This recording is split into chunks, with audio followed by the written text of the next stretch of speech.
Welcome to All For Geek, Episode 1, where we're talking about the top games of 2011 as well as what our opinion is on those. Not what the top games are, but our own top games of 2011. Today on the show, we have me, the Phil, and... Me, that's Steve.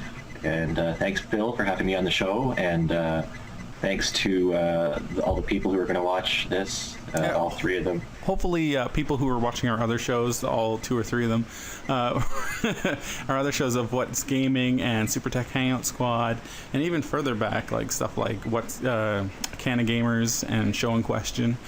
Hopefully some people will come and watch this new amalgamation of all these shows combined into one show that takes a topic and puts it in each episode. Yeah, I hope so too, Phil. Works out. So the first topic is the top games of 2011. We made a list. I think Steve should go first. Okay. My list, I'm actually too busy to play any modern games. I heard lots of really cool stuff about Skyrim, but I don't know what it's about. Maybe Phil could tell me. Well, speaking of Skyrim, that's my number one game of 2011. It might be a little close to the deadline, but I have to say, going on about 80 hours at this point of playing the game, I love it. And I haven't even gotten halfway through the game. It's just like a bunch of side quests. You can just play side quests throughout the whole game and have fun. So what type of game is it like? Like what do you do in this game? I would have to say it's like a Grand Theft Auto version of Final Fantasy. Oh, interesting. Like if you it's ancient Nord type stuff with the and there's dragons, and it's back. You're fighting with swords and archery, and the whole point is dragons are coming back from the dead, and you are the Dragonborn. You are there to slay the dragons. And while you're doing that, there's a whole bunch of other stuff that's happening in this world. Conflicts, political conflicts, racism, all sorts of stuff. And it's just a fun game all around. You can walk up to giants, they can punch you, and you go flying up into the air. Like, it's a fun game. So it's number one, no doubt. That sounds like a really fun multiplayer game to play, right? It would be, but it's not multiplayer. It's like Oblivion. It's basically a sequel to Oblivion. Oh, okay. And it's the next game in the series, basically. And Oblivion was touted as that one-player, massively multiplayer online RPG, but it's not online. Okay. It's amazing, though. I suggest you play it, Steve. Just don't play it on the PS3. I'll get to it someday. Why not? What's wrong with the PS3 version? The PS3 version is pretty much broken.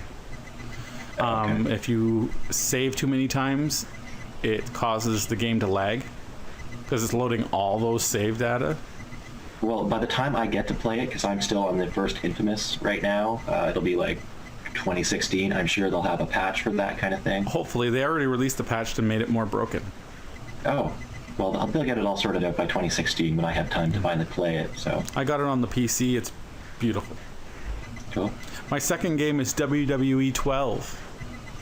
I'm a wrestling fan. I love the wrestling games.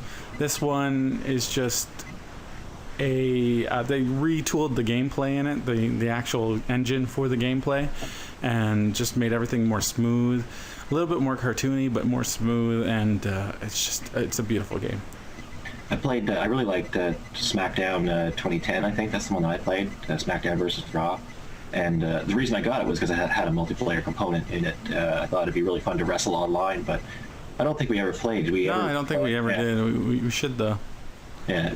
It's just like a friend of mine, you probably don't know him, but his name's Justin, and he got the game the same place, same time as I did. We lined up and waited for the store to open, and we said, oh yeah, we're gonna go play online this week, blah blah blah. No, never happened because our schedules just don't mingle. I'm not an online gamer. I just never been an online gamer. I had fun setting up because you could create your. I'm talking about the different game than you're talking about, but I had fun because you could set up the moves and stuff. Like you could build your own custom still do finishers that. And stuff. Yeah, it's just better. And now there's it was introduced in the last game, but it's more polished in this game. Physics. So all the tables and chairs and ladders, they break and fall with physics, not just a pre-animated bullcrap that was in the game that you played. Cool. Yeah. What other games have you been playing? You can name stuff that hasn't been in 2011. Okay, what has been catching your fancy? Since you're going to, get rid of the rules, just so I can actually have one game to name, I'll take the time to mention Star Trek Online, Mass Effect multiplayer Star Trek game. I love it. I think it's the best MMO I've ever played. It destroys World of Warcraft, beats Lord of the Rings Online. Because I'm a big Star Trek fan, it's a lot more interesting than I expected it to be. Because usually MMOs, it's just you double click and it's just a grind fest. You're just trying to grind to level up. But this one, you can actually enjoy the content in it. They put out different episodes with a whole bunch of missions in each episode, and it's really fun because they're mentioning people from the show, from the movies, and different plot aspects that you're already familiar with. So it made it a lot more fun that way to play. Just already being a Star Trek fan, so I definitely recommend it to anybody who's into Star Trek. Check it out. It's going to go free to play this year, so definitely check it out. And I think once we go free to play with that game, I will try it out and we'll do an episode reviewing it. Cool. Because that'll be interesting to see my thoughts compared to your thoughts. Because absent from my list completely is something I thought would definitely be on my list, Old Republic. Have you not played that yet? I played it. I played the beta. And I didn't enjoy it. Was it? I want to know, because I've asked other people, and they haven't answered me honestly or directly. Is it really just Star Wars Galaxies with souped up graphics? I haven't played Galaxies, but my problem is not the game itself. Like, I think the problem is the type of game. I think I'm just not into MMORPGs. Yeah. Until MMORPGs become what Skyrim is, but with multiple players, yeah, I won't enjoy them.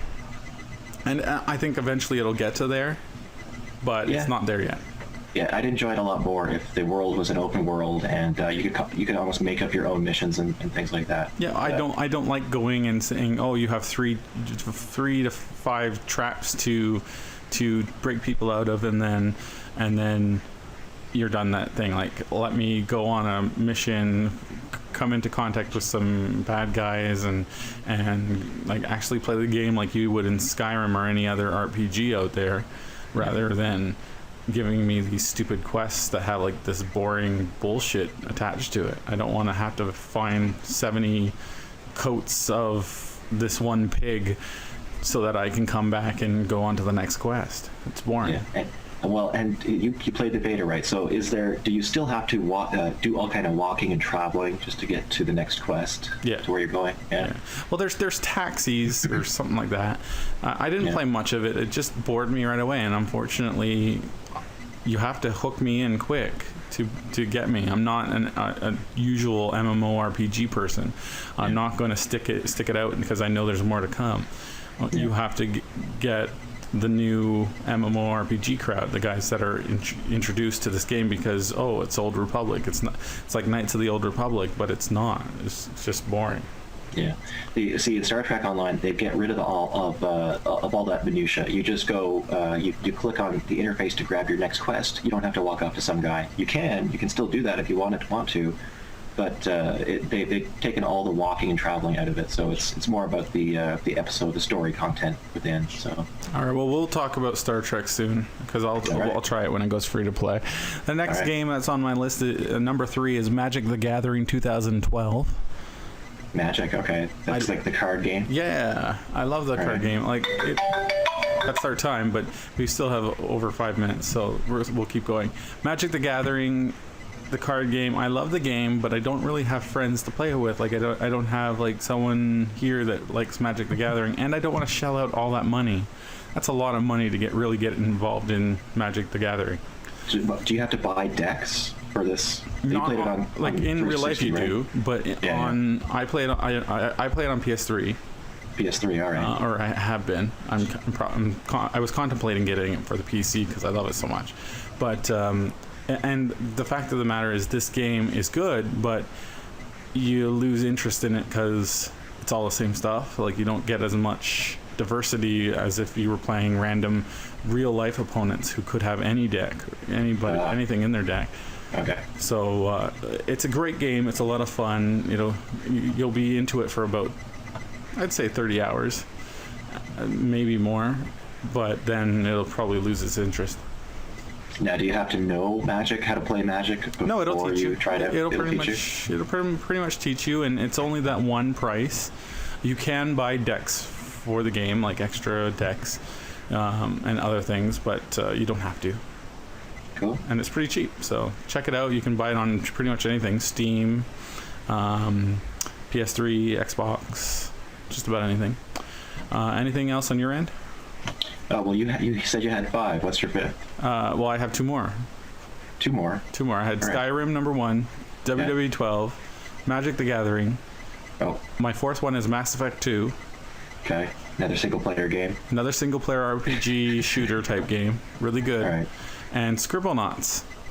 Oh, yeah? Scribblenauts on the iPad.